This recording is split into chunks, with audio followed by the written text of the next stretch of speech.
بسم الله الرحمن الرحيم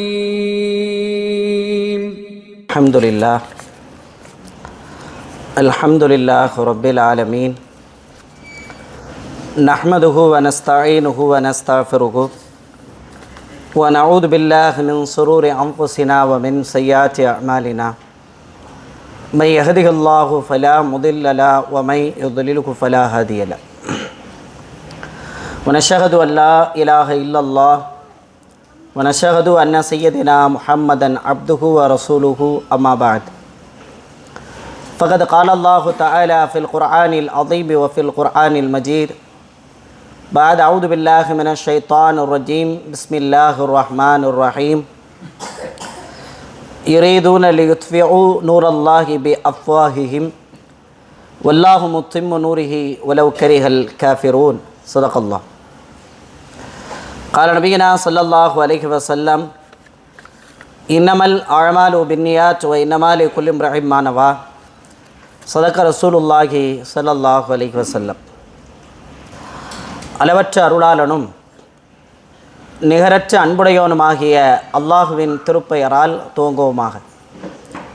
இறைவனின் தூதாய் இறுதி தூதராய் உலகத்திற்கு வந்த முஹம்மது ரசூல் ஸல்லல்லாஹு அலைஹி வஸல்லம் அவர்கள் மீதும் அவர்களின் வாழ்க்கை வழிமுறைகளை வழுவாது பின்பற்றி நடக்கிற நம் அத்தனை பேர்கள் மீதும் வல்லோன் அல்லாஹுவின் கருணையும் கரிசனமும் பாதுகாப்பும் உலகத்திலும் குன்றாமல் குறைவின்றி நின்று நலவட்டுமாக என பிரார்த்தித்தவனாக வார்த்தையை தூங்குகிறேன்.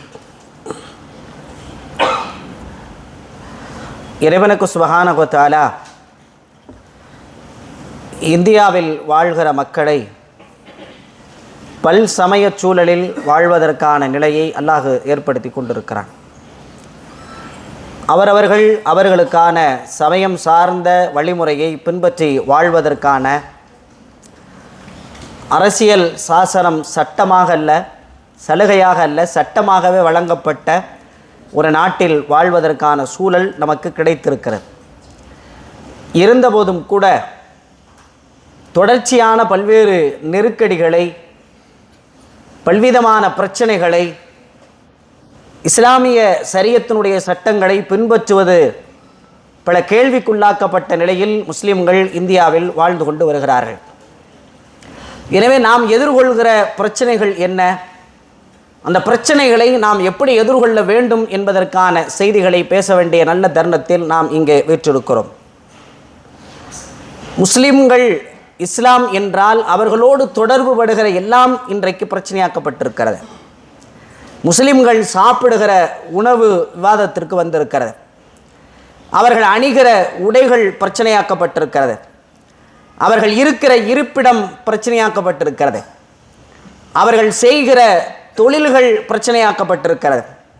அவர்கள் இறைவனை வணங்குவதற்காக வைத்திருக்கிற வழிபாட்டு தலங்கள் பிரச்சனையாகி இருக்கின்றன. முஸ்லிம்களின் குடியுரிமை கேள்விக்குள்ளாக்கப்பட்டது. அவர்களை பற்றிய வெறுப்பு பேச்சுக்கள் இந்தியா முழுக்கும் பரவலாக முஸ்லிம் சமூகத்தினுடைய பல்வேறு செய்திகள் வெறுப்பை தாங்கி பிரச்சாரத்தை முன்மொழியப்படுவதை நாம் இயல்பாக பார்க்கிறோம். முஸ்லிம்கள் என்றால் கைது நடவடிக்கை கூடுகிறது. பாலியல் வன்புணர்வுகள் முஸ்லிம்களின் மீது கட்டவிழ்த்து விடப்படுகிறது. கருவாபசி தாய்மதம் திரும்பங்கன்னு ஒரு கோஷத்தை எடுத்து அவங்களா பரப்பி முஸ்லீம்கள் பூரா இந்து மதத்துக்கு திரும்பி வரணும்னு ஒரு பிரச்சாரம் வைக்கப்படுகிறது. லவ் ஜிஹாதுன்னு திடீர்னு ஒரு பிரச்சாரத்தை கிளப்பி எல்லாத்தையும் முஸ்லீமாக மாற்றுறாங்க அப்படின்னு ஒரு பிரச்சாரம். எனவே இந்தியாவில் வாழ்கிற இஸ்லாம் குறித்தும் முஸ்லீம்களுடைய வாழ்வியல் குறித்தும் பல விஷயங்கள் சர்ச்சைக்கு உள்ளாக்கப்பட்டு கொண்டே வருகின்றன. உலகத்தில் ஒவ்வொரு சமயத்திற்கென்று சில கலாச்சாரங்கள், சில நடைமுறைகள் உண்டு. அதில் போய் யாரும் கை வைக்க மாட்டாங்க. அதிலையும் பார்த்தீங்கன்னா அவர்கள் சாப்பிடுகிற உணவு ஒரு சமூகத்திற்கு எங்கேயாவது பிரச்சனையாக்கப்படும். ஆனால் எந்த சமுதாயம், உலகத்தில் எத்தனையோ மதங்களை பின்பற்றக்கூடிய மனிதர்கள் இருக்கிறார்கள். அவர்கள் சாப்பிடுகிற உணவுக்கள் ஏதாவது சர்ச்சை உண்டா? சர்ச்சை கிடையாது. அவரவர்கள் என்ன உணவு சாப்பிடணும்னு அவங்க தான் தீர்மானிக்கணும். முஸ்லீம்கள் ஒன்று சேர்ந்து நீங்கள் ஏன் சைவத்தை சாப்பிட்றீங்கன்னு எங்கேயாவது முஸ்லீம்கள் பிரச்சனை செஞ்சுருக்காங்களா? யாராவது சாப்பிடுகிற உணவின் மீது இந்த உணவு சாப்பிடப்படக்கூடாது என்கிற கருத்து எங்காவது பேசப்பட்டிருக்கானா? உலகத்தில் கிடையாது.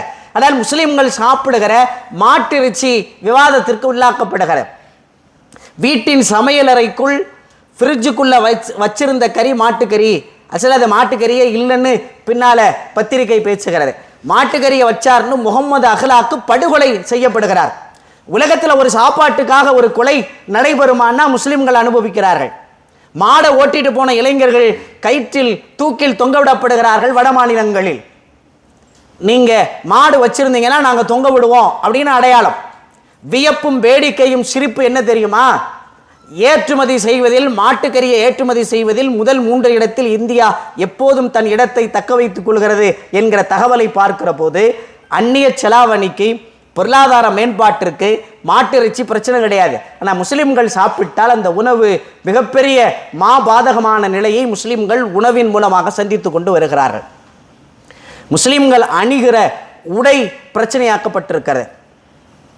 பர்தா என்பது முஸ்லிம்களின் ஆடை மாத்திரமல்ல, அதுதான் இஸ்லாத்தினுடைய கலாச்சாரம். நீங்க கண் திறந்து பார்க்கிற போது இஸ்லாத்தினுடைய அடையாளம் எதுல தெரியுது அப்படின்னு நீங்க முஸ்லிம்களுடைய வாழ்க்கை வரலாற்றை பார்த்தால், பர்தா அணிந்து ஒரு பெண் போகிற போதுதான் இஸ்லாத்தினுடைய அடையாளம் அங்கே வெளிப்பட்டு காட்டப்படும். முஸ்லிம்கள் அணிகிற பர்தாக்கள் தடை. கல்லூரிகளுக்கு, பள்ளிகளுக்கு பர்தாக்கள் அணிந்து வரக்கூடாது என்று தடை. ஊபி போன்ற மாநிலங்களில் ஓட்டு போடுவதற்காக பெண்கள் பர்தா அணிந்து வணிந்த போது நீங்க பர்தாவை கலட்டினாத்தான் ஓட்டு போட அவங்கள விடுவோம்னு ஒரு பிரச்சனை ஊப்பில நடைபெறுது. ஆடை அவ்வளவு பெரிய பிரச்சனைக்கு வருகிறது. காவி துண்டை கழுத்துல போட்டுட்டு, துண்டு போடுவது கலாச்சாரம் கிடையாது. காவி துண்டு போட நினைத்தவர்கள் காவி துண்டை கழுத்துல போட்டுட்டு பர்தா போடக்கூடாதுன்னு கல்லூரி பெண்களை மிரட்டுகிறார்கள். அப்பதான் பர்தா போட்ட முஸ்கான் கான் என்கிற ஒரு பெண் தன் புஷ்டி கையை உயர்த்தி அல்லாஹ் அக்பர் என்கிற வாசகத்தை முழங்கியதை உலகத்தினுடைய மிகப்பெரிய கவனத்துக்குரிய வாசகமாக நாம பார்த்தோம். ஆடை என்பது எங்களுக்கு கலாச்சாரம், அது எங்களுக்கு அடையாளம். லிபாசு தக்குவா தாலிக ஹைர், இரையச்சம் என்கிற ஆடையை நீங்கள் அணிந்து கொள்ளுங்கள் என்று குர்ஆன் எங்களுக்கு உத்தரவிடுகிறது.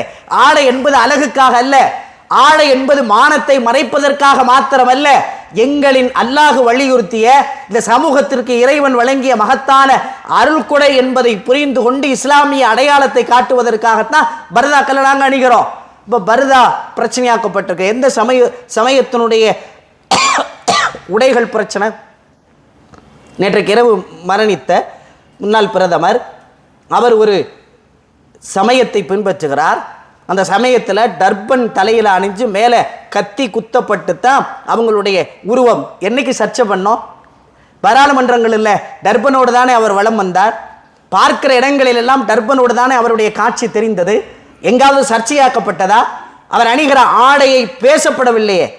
எல்லா சமயத்தையும் கடந்து நிற்கிற பொது இடத்தில் கூட அவர்கள் சமயத்தை பின்பற்றிய போது விமர்சனாக்கப்படலை. அது இயல்பு, அது அவர்கள் பின்பற்றுகிற கலாச்சாரம், அது அவர்களின் நடைமுறை.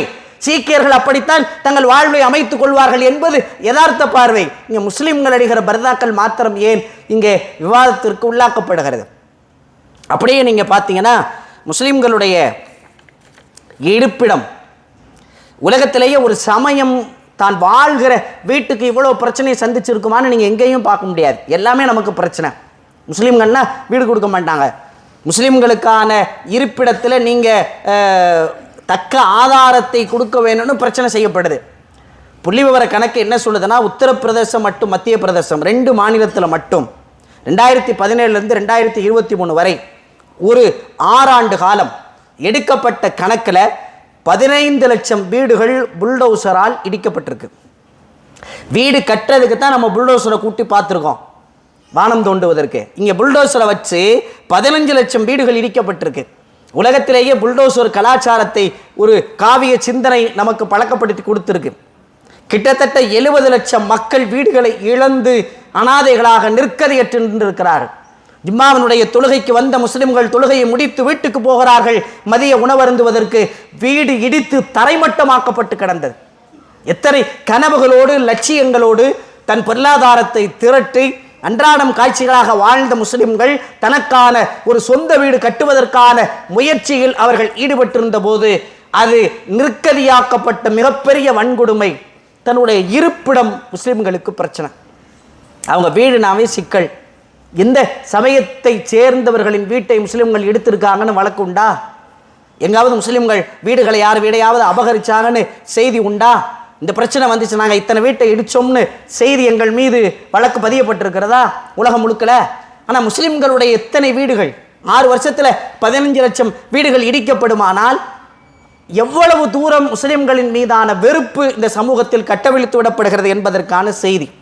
முஸ்லிம்கள் பயன்படுத்துகிற தொழில் பிரச்சனை. ஊப்பியில் ஹோட்டல்களை சீல் வச்சுருக்காங்க, கறிக்கடையை சீல் வச்சுருக்காங்க. வெளியே வந்து அது யார் நடத்துகிற கடன்னு உங்கள் பேரை வெளியே எழுதி போடுங்க, அப்போ தான் கலவரம் நடக்கும்போது அது சிதைக்க முடியும். நடந்த கலவரங்களில் எங்காவது முஸ்லீம்கள் கலவரம் செய்திருக்கிறார்கள்னு தகவல் உண்டா? நாங்கள் கடையெடுப்பு இது வரைக்கும் நடத்தியிருக்கோம், பஸ்ஸு மேலே கல்லை எரிஞ்சிருக்கோம், பஸ்ஸை கொளுத்தினோம்.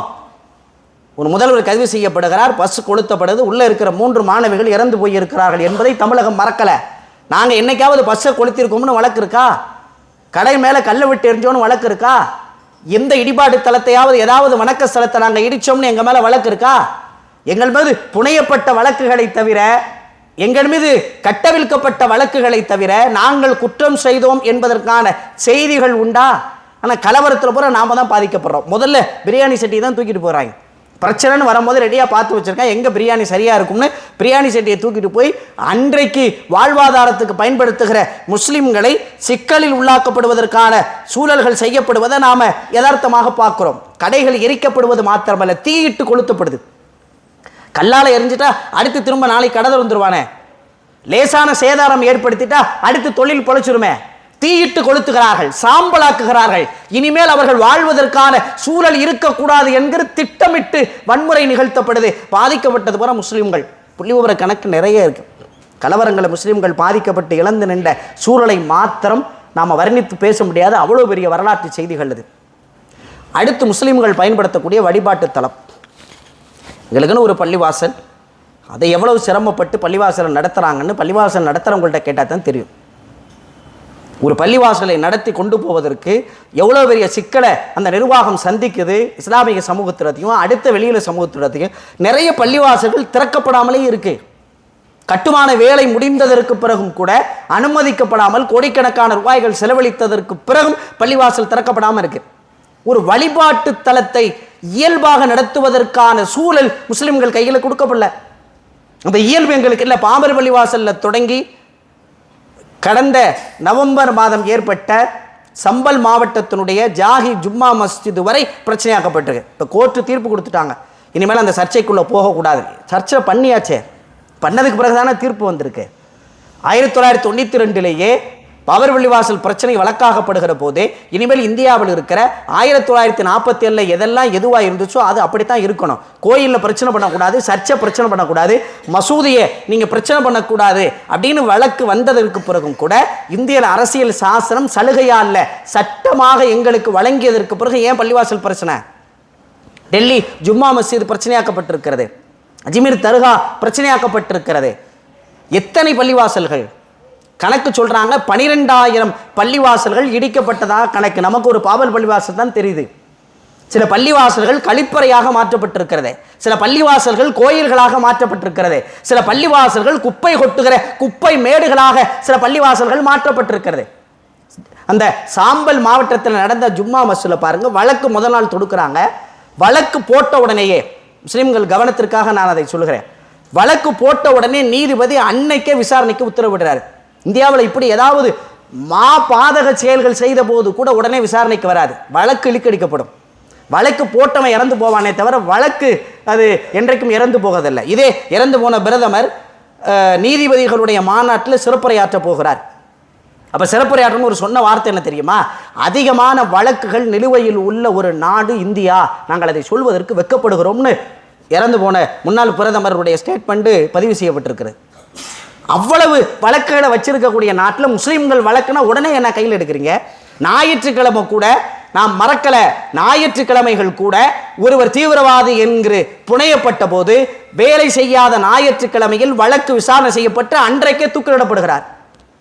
அன்றைக்கே தூக்கு. ஏன்னா விடுமுறை நாட்களில் கூட அவ்வளவு பாதகமான செயல் இல்லை, நிரூபிக்கப்படலை. ஜோடிக்கப்பட்ட வழக்குகள், பின்னப்பட்ட வழக்குகள், சித்திரமாக தீட்டப்பட்ட வழக்குகளுக்கு ஞாயிற்றுக்கிழமை தீர்ப்பு வருது. நீதிமன்றத்தினுடைய கோலத்தை பாருங்க. உடனே வழக்கு விசாரணைக்கு போகுது. முதல் நாள் போய் அவங்க ஆய்வு செஞ்சுட்டு வர்றாங்க, சர்வே பண்ணிட்டு வர்றாங்க. அடுத்து 3 நாள் கழித்து சர்வேவுக்கு உள்ளே போகிறாங்க. உள்ளே போனால் ஒரு தலைமை நீதிபதியினுடைய ஒரு குழு அவங்க போகிறாங்க. அவங்களோடு சேர்ந்து இந்துத்துவ தீவிரவாதிகளும் உள்ளே போகிறாங்க. ஜெய் ஸ்ரீராம்ங்கிற கோஷத்தோடு பள்ளிவாசலுக்குள்ளே போகிறாங்க. முஸ்லீம்கள் அப்போ தான் திகச்சு போகிறாங்க. ஏற்கனவே பாவல் பள்ளிவாசலை இழந்துட்டோம், தொடர்ச்சியாக ஒவ்வொரு பள்ளிவாசலையும் சர்ச்சை பண்ணியிருக்காங்க. இது காவி துண்டு போட்ட சில ஆட்கள் அவங்க எதுக்கு உள்ளே வந்தாங்க? நீதிமன்றம் அவங்களை எப்படி அனுமதிச்சுது? யார் உள்ளே கூட்டு போனா? நீதிமன்றம் விசாரணை சர்வே பண்ணணும், அவங்க தானே உள்ளே வந்துருங்க, வருவதே தவறு. அப்போ காவி கும்பல் உள்ளே வந்ததுக்கு காரணம் என்ன? பள்ளிவாசலுக்குள்ளே வந்து செய் ஸ்ரீராம்ங்கிற வாசகத்தையே மொழியணும். பாபர் பள்ளிவாசலை காடா காட்டுறாங்கல்ல, நாங்கள் தொழுகை இடம் இல்லாமல்ல, அன்றைக்கு இரவு இசா தொழுகை வரை முஸ்லீம்கள் தொழுதிருக்கிறார்கள். உள்ளே கொண்டு போய் ராமர் சிலை உள்ளே வைக்கப்படுகிறது. சிலை உள்ளே வைக்கப்பட்டதுக்கு பிறகு முஸ்லீம்கள் எப்படி தொழுகை நடத்த முடியும்?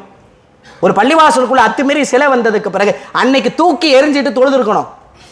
முஸ்லிம்கள் காத்த பொறுமை, முஸ்லிம்கள் தெரிந்த சகிப்புத்தன்மை, ஏதோ ஒரு அசம்பாவித சம்பவம் நடப்ப போவதை தெரிந்து பொறுமை காத்த முஸ்லிம்கள் தன் சொந்த இடத்தை பறிகொடுக்க வேண்டிய நிலைக்கு தள்ளப்பட்டார்கள். அன்னைக்கு தூக்கி எரிஞ்சிருந்தாங்கன்னா நமக்கு பாபர் பள்ளிவாசல் சொந்தமா மாறி இருக்கும். நமக்கு அப்படி ஒரு வாழ்க்கை கற்றுத்தரப்படாத நிலை.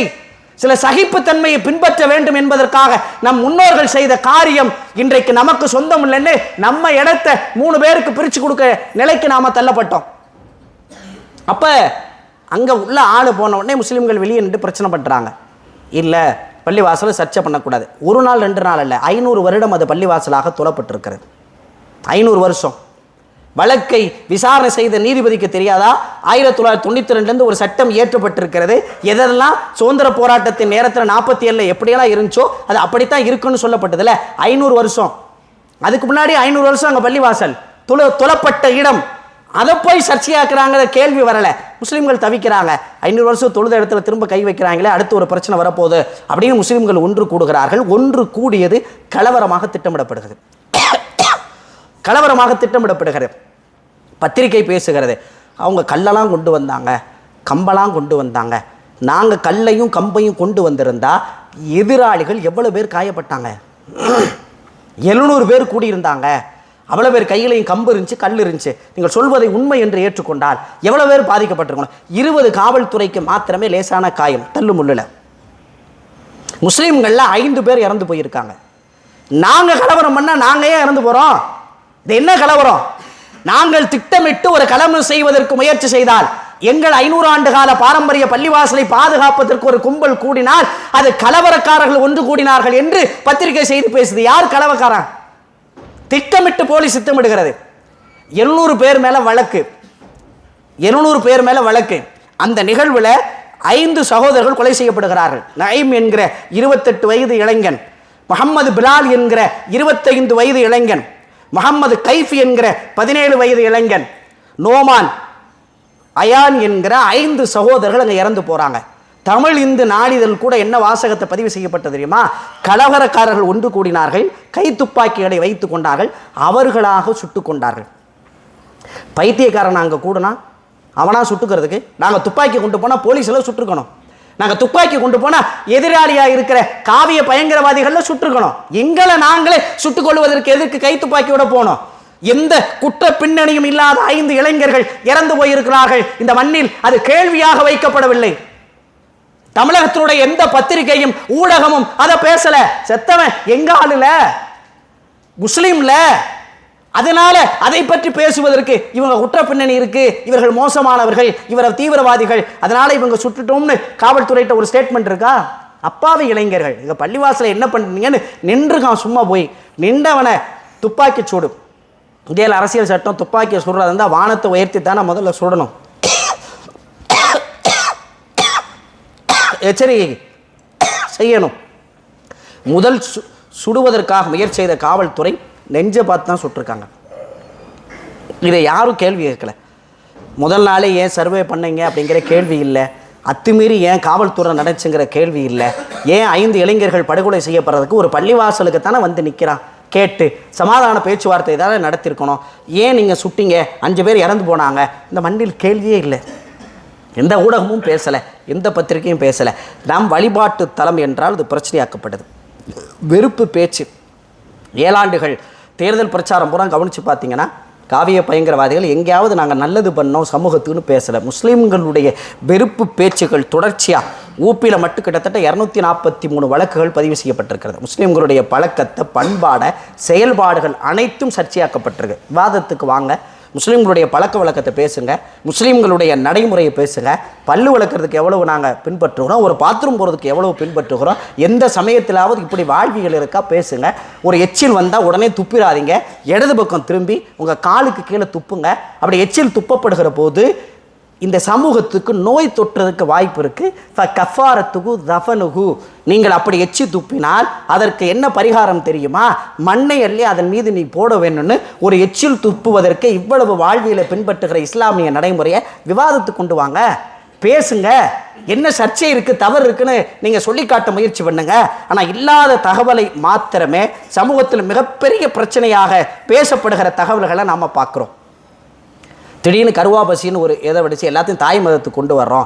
அவனா ஒரு கூட்டம் நடத்தி அவனா பண்ணி 5000 பேர் கிறிஸ்தவத்திலையும் முஸ்லீம்லேருந்து வெளியே வந்துட்டாங்க. உள்ளே வந்தவங்க வெளியே போக முடியாது. உள்ளே வந்த யாரும் இங்கேருந்து இஸ்லாத்தை புரிந்து கொண்டவர்கள் வெளியே போக முடியாது. கலிசடைகள் வேண்டுமானால் கழிவாகுவதற்கு வாய்ப்புண்டே தவிர இந்த மார்க்கத்தை பின்பற்றுகிறதுக்கு முயற்சி செஞ்சவங்க அட்ரஸோட காட்ட முடியுமா? திடீர்னு ஒரு சர்ச்சை, இங்கேருந்து எல்லாம் வெளியே வர்றாங்கன்னு ஒரு மிகப்பெரிய செய்தி சொல்லப்படுது. இந்திய மக்கள் தொகையில் 13.4% வாழக்கூடியவர்கள் முஸ்லீம்கள் இந்தியாவில்னு பேசப்படுது.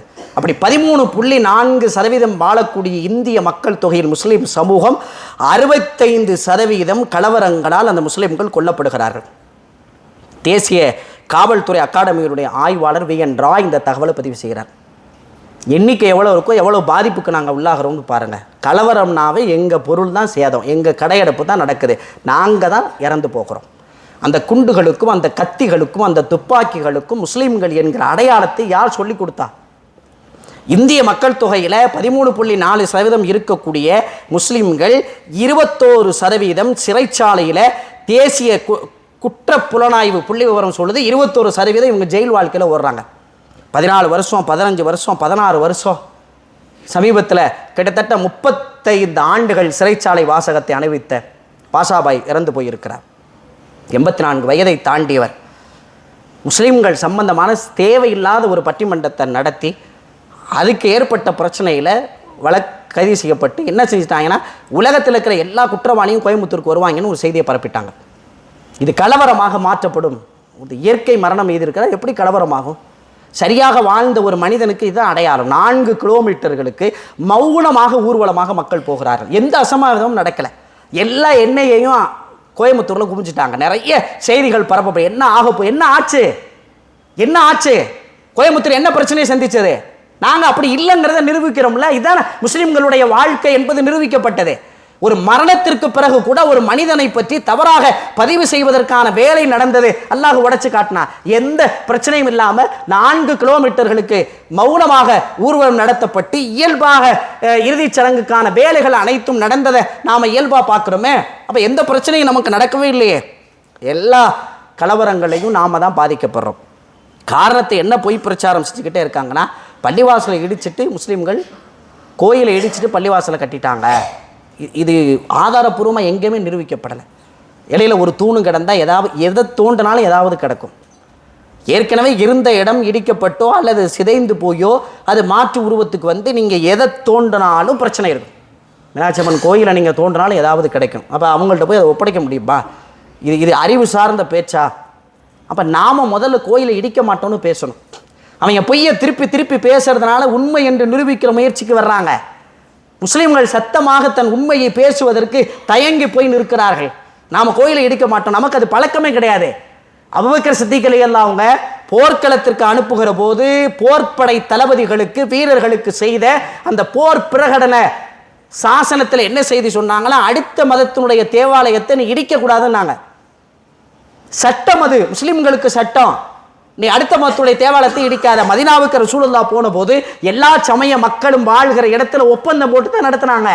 அடுத்த சமயத்தின் இருப்பு எங்களுக்கு எரிச்சல் கிடையாது, எங்க சமயம் மட்டும்தான் இருக்கணும், ஒரே நாடாக இந்தியா மாறணும்னு முஸ்லிம்கள் எங்கேயும் பிரச்சாரம் பண்ணல. எங்களுக்கு ஆளை கூட்டு வரணுங்கிற கும்பல் சமூகம் கிடையாது இஸ்லாம். நாங்கள் உறுப்பினர் அட்டை போட்டு கோடிக்கணக்கான பேரை நாங்கள் வச்சிருக்கோம்னு லிஸ்ட் அவுட்டை நாங்கள் கையில் வச்சிருக்கோம். எங்களுக்கு அது தேவையே இல்லை. லக்கும் தீனுக்கும் வலியதீன், உன் மார்க்கம் உனக்கு, என் மார்க்கம் எனக்கு, எது சத்தியம்னு பிரச்சாரம் பண்ணுறோம் பார்த்துக்க. லா இக்ரஹ ஃபித்தீன், இந்த மார்க்கத்தில் நிர்பந்தம் கிடையாது. இழுத்து கொண்டு வந்து ஆள் சேர்க்கிற ஒரு கும்பல் சமயம் அல்ல இஸ்லாம். இது பரந்துபட்ட சமயம். அதுவா மக்கள் இஸ்லாத்தின் பக்கம் ஈர்த்து கொண்டிருக்கிறார்கள், சத்தியத்தை புரிந்து அதன் வழியில் வந்துக்கிட்டு இருக்காங்க. ஆனால் இதை தவறான பிரச்சாரம் செய்து அங்கே தொழுகையெல்லாம் நடக்கலை பள்ளி வாசலில். நீங்கள் பாபர் பள்ளி வாசலில் பார்த்தாலே அது பூரா முள்செடியாக வந்து இது இடிக்கப்படுற இடம் மாதிரி அப்படி ஆக்கப்பட்டது, இயல்பாக ஆகலை. அது தொழுகைக்கான இடமாக தான் இருந்துச்சு. சுற்றி முஸ்லீம்கள் எங்கேயும் பள்ளிவாசல் பக்கம் இல்லை. நீங்கள் ஏன் அதை கவலைப்படுறீங்க? நாங்கள்லாம் கவலைப்படணும், அது எங்கள் பிரச்சனை இல்லை, நாங்கள்லாம் அதை சரி பண்ணணும். இதை காரணத்தை காட்டி காட்டி பள்ளிவாசல் இடிப்பதற்கான சூழலையும் பொய் பிரச்சாரத்தையும் தொடர்ச்சியாக செய்கிறாங்க. இதை எதிர்கொள்வதற்கான முயற்சியை விழிப்புணர்வோடு முஸ்லீம்கள் இருக்க வேண்டிய காலகட்டம். அல்லாஹ் அருள் பாலிப்பானாக. வாஹிர் தஅவானா அல்ஹம்துலில்லாஹி ரப்பில் ஆலமீன்.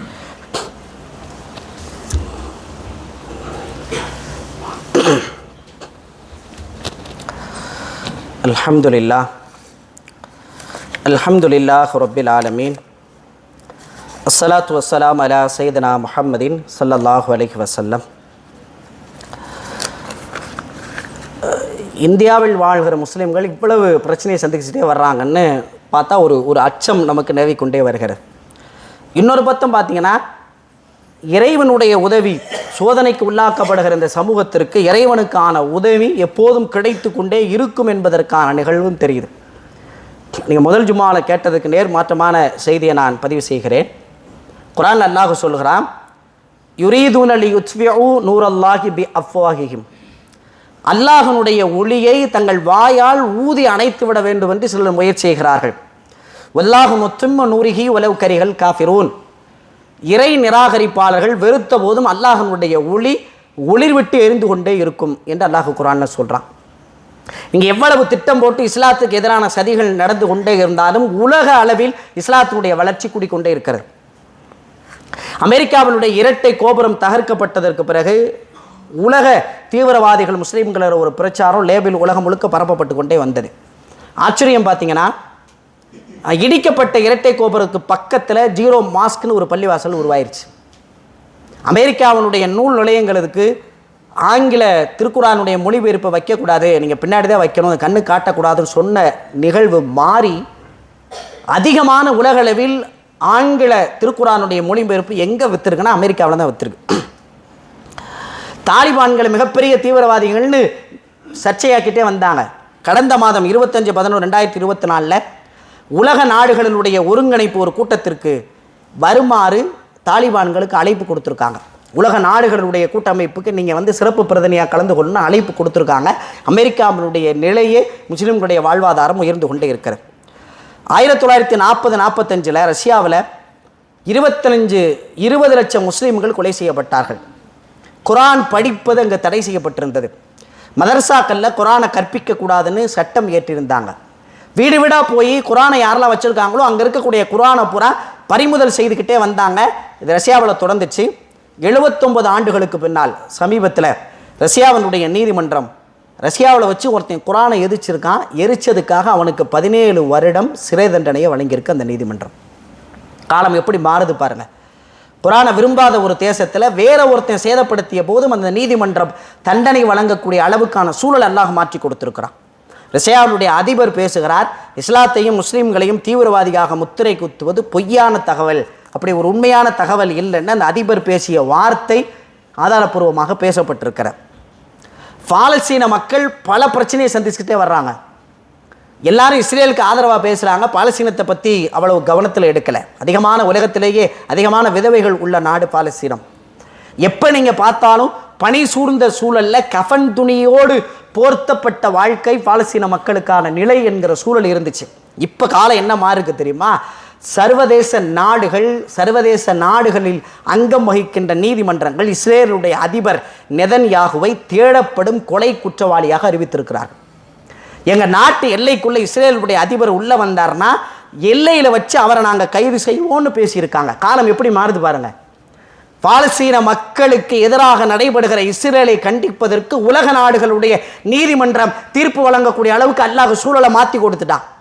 15 ஆண்டுகளாக நமக்கு அண்டை நாடாக இருக்கக்கூடிய இலங்கைக்கும் முஸ்லீம்களுக்கு மத்தியில் மிகப்பெரிய புரியாத பிரச்சனை நடந்து கொண்டே இருந்தது, பல படுகொலைகள் நடந்து கொண்டே இருந்தது. சமீபத்தில் ஆட்சி பொறுப்புக்கு வந்த சிங்கள அரசு அறிவித்திருக்கிறது, முஸ்லிம்கள்கிட்ட இருந்த கசப்புணர்வை மறப்பதற்கும் நாங்கள் திரும்ப நல்ல முறையில் அவர்களோடு நடந்து கொள்வதற்குமான நிலையை நாங்கள் மாற்றிக்கொள்கிறோம்னு இலங்கையில் முஸ்லிம்களுக்கான ஆதரவு பெருகி இருக்கு.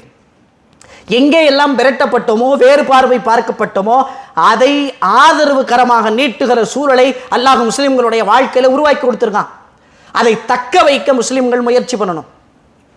அதற்கான ஆதரவு குரலை நீட்டுவதற்கான முயற்சியில முஸ்லிம்கள் கவனம் செலுத்தணும். அல்லாஹ் மாற்றி இருக்கிறான். அந்த ஜோதியை சுடர்விட்டு எரிவதற்கான சூழலை அல்லாஹ் காட்டி இருக்கிறான். அந்த பிரச்சனைகளை நாம் பொது பிரச்சனையாக மாற்றுறதுக்கு முயற்சி பண்ணணும். முஸ்லிம்கள் பிரச்சனையாக சுருக்கக்கூடாது.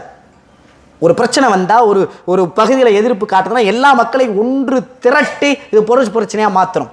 அவங்க பிரச்சனையும் போய் நிற்கணும். இது கிறிஸ்தவர்கள் பிரச்சனையாக சுருக்கக்கூடாது, இந்துக்களின் பிரச்சனையாக சுருக்கக்கூடாது.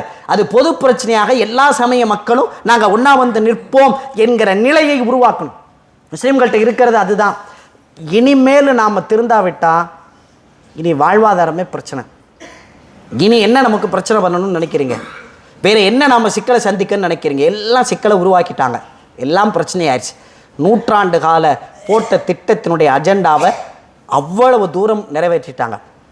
ஏற்கனவே நடந்த தேர்தலில் கூட அவ்வளவு பலம் இருந்துச்சு, இப்போ பலமே இல்லை. 200 சொச்சம் ஆட்களை வைத்திருக்கிற நிலையிலேயும் கால் இல்லாத 2 கட்டைகளை வைத்து கொண்டு ஆட்சி அமைத்ததற்கு பிறகும் ஒரு மைனாரிட்டி அரசு வக்ஃபு சொத்தின் மீது கை வைக்குமானால், முஸ்லிம்களுடைய அடிப்படை மைனாரிட்டி அரசு வக்ஃபு சொத்துல கை வைக்குது. அவங்க விருப்பத்தின்படி வக்ஃபாக ஒரு சமயத்திற்கு கொடுப்பதற்கு அவ்வளவு அனுமதி கொடுக்கப்பட்ட இஸ்லாத்தினுடைய அடிப்படை ஃபண்டமெண்டலை கை வைக்கிறதுக்கு அவங்க தயாராக இருக்காங்கன்னா எவ்வளவு தூரம் அவங்களால போக முடியும்னு யோசிங்க. நாங்கள் எதற்கும் தயார். எங்களை நீ மைனாரிட்டின்னு நினைக்கிறியா? ஓ, அடிப்படை வக்ஃபில் நான் கை வைப்பேன், என்னால் செய்ய முடியும். வக்ஃபுனாவே என்னன்னு தெரியாது முஸ்லீம்களுக்கு. நாம் கவனிக்க வேண்டிய இடம் அதுதான். இதன் மூலமாக வக்ஃபை பற்றிய தெளிவு கொடுக்கணும். தலாக்கை பேசியதற்கு பிறகுதான் தலாக்கை பற்றிய விழிப்புணர்வு முஸ்லீம்களுக்கு வந்துச்சு. வக்ஃபில் கை வச்சதற்கு பிறகாவது வக்ஃபை பற்றிய விழிப்புணர்வு முஸ்லீம்கள்கிட்ட வரணும். இந்த கூடுதலாக வக்ஃபு சொத்து வைக்கணும். நான் அடிக்கடி சொல்கிறது உண்டே, பாபர் பள்ளிவாசல் கண்ணை உறுத்திய போது பார்க்குற பக்கத்துலலாம் பாபர் பள்ளிவாசல் வரணும். உலகளாவிய பிரச்சனையாக முகத்தஸ் பிரச்சனையாக்கப்பட்ட போது நான் பள்ளிவாசல் திறப்புன்னு சொன்னேன். நிறைய இடங்களில் முகத்தஸ் என்கிற பள்ளிவாசலின் பெயர் வைக்கப்பட வேண்டும். எது உறுத்துதோ அதை நோக்கிய சிந்தனை. நீ வக்ஃபில் கை வைக்கிற, வக்ஃபை கூடுதலாக செய்வோம், இனி அதில் கவனம் செலுத்துவோம் என்கிற முடிவுக்கு முஸ்லீம்களின் எதிர்ப்பு இப்படி மாற்றப்படணும். இப்போ நாம் கவனம் செலுத்துகிறோம். நமக்கான எதிர்ப்பு குரலை நல்ல சக்தியோடு பயன்படுத்த முயற்சி பண்ணணும். நான் அடிக்கடி விரும்புகிற செய்தி, இந்த டிசம்பர் 6 பார்த்தீங்கன்னா நிறைய ஆர்ப்பாட்டங்கள் நாம் நடத்துகிறோம், கவனத்தை செய்கிறதுக்கான வேலைகள் பண்ணுறோம். எல்லா இடங்களையும் இன்னமும் நாம் பிரிஞ்சு தான் நிற்கிறோம். நான் எந்த அமைப்புக்கும் எதிரான கருத்தல்ல, அது அப்படி இருக்கட்டும். நீங்கள் ஒரு பொது பிரச்சனைன்னு வர்றபோது ஒரு கட்டத்தில் ஒன்றா நில்லுங்க. சிஏஏ போராட்டம் வருது, நாம் எவ்வளோ ஒன்று சேர்ந்து போராடினா அந்த எதிர்ப்பு குரல் எவ்வளவு பதிவு செய்யப்பட்டது. அதிலே நீங்கள் பார்த்தீங்கன்னா வில்லாபுரத்தில் நடந்தது தான் காவல்துறையே திகச்சு. ஒவ்வொரு பள்ளிவாசலுக்குள்ளேயும் முஸ்லீம்களையும் தாய்மார்களையும் உள்ளே அடைச்சி வச்சுட்டாங்க. அப்படியே அந்த டைம் சொன்ன உடனே ஒவ்வொரு பள்ளிவாசலுக்குள்ளேருந்து புற்றீசல் போல் ஆட்கள் வந்தாங்க. இங்கேருந்து நம்ம எவ்வளவு தூரம் முனிச்சாலை பகுதியில் ஓப்புலா படித்துறை வரை இந்த கூட்டம் நாம் திரண்டு போனோம். மதுரை திகச்சு. ஏன்னா வில்லாபுரத்துக்குள்ளே எப்படா அப்படி இருந்தாங்கன்னு. இப்போ டிசம்பர் 6 இப்படி ஒரு நிகழ்வு நடத்தப்பட வேண்டாமா? பள்ளிவாசலை இழந்து போய் நிற்கிறோமே. கருப்பு சட்டைகளோடும் கருப்பு புர்காக்களோடும் இஸ்லாமிய மக்கள் காட்டுகிற எதிர்ப்பினுடைய சத்தம் ஒளிகள் செவிட்டு காதுகள் அது உரைக்கிற அளவுக்கு நாம் ஒன்று சேர்ந்து நிற்க வேண்டாமா? நம்மளை எதிர்க்கிறவன் பூரா ஒன்றா நிற்கிறான். அவனுக்குள்ள பல கருத்து இருக்குது. ஆனால் முஸ்லீம்களின் எதிர்ப்புனா ஒன்றா நின்றான். நாம தான் பல ஆட்களாக நிற்கிறோம். நீங்கள் ஒன்று திரட்டுங்க. முஸ்லீம் தலைவர்கள் நிறைய பிரச்சனைகளில் நாம் ஒன்றா வந்துட்டோம். இது போன்ற நிகழ்வுகளில் ஒரு இடத்துல ஒன்று சேருங்க. முஸ்லீம்களே பேச வேண்டாம், வெளி ஆட்கள் பேசி வைங்க. காவி துண்டுகளை அணிந்த சாமியார்கள் டிசம்பர் 6 கண்டன உரைகள் ஆற்றட்டும். பெரிய வெள்ளை அங்கிகளை அணிந்திருக்கிற பாதிரியார்கள் கண்டன உரைகள் ஆற்றட்டும். அவங்க கையில் ஒப்படைங்க. டர்பன் அணிந்த ஆட்கள் வரட்டும் நம்முடைய ஆர்ப்பாட்டங்களுக்கு. எது சத்தியம் என்பதை நாம் பேசுவதை விட நம்மோடு பயணித்து வருகிற மக்களோட அவங்க கூட்டத்தில் போய் நாம் தலைமை நிற்போம். அவர்கள் முன்வரிசையில் போக அவர்களுக்கு பின்னால் நாம் அணிவகுத்து போகிற சூழல் சமூகத்தில் உருவாகணும். குறிப்பாக மதுரையில் வில்லாபுரத்தில் அதற்கான சூழல் உருவாக்கப்படணும். எல்லா பிரச்சனைகளையும் சந்தித்த ஒரு சமூகம் இனியும் அது வெளிப்படையாவிட்டால் இன்னமும் அவர்கள் ஒன்றிணைவதற்கு யோசித்தால் சமூகத்தை காப்பாற்றுவதற்கான சூழல் இல்லாத நிலையும், அடுத்த தலைமுறை தப்பிப்பதற்கோ தன் வாழ்வாதாரத்தை தக்க வைப்பதற்கோ வாய்ப்பில்லாத சூழல் ஏற்படும் என்கிற கவலையை இருக்கிற பெரியவர்கள், நல்லவர்கள், அமைப்பு சார்ந்தவர்கள், இந்த சமூகத்தின் மீது அக்கறை கொண்டவர்கள், இந்த சமூகத்தை அடுத்த கட்டத்திற்கு கொண்டு போக வேண்டும் என்கிற பொறுப்புள்ளவர்கள் அதிலே கவனம் செலுத்துங்கள். அல்லாஹ் பாதுகாப்பான். வாஹிர் தாவானா அல்ஹம்துலில்லாஹி ரப்பில் ஆலமீன்.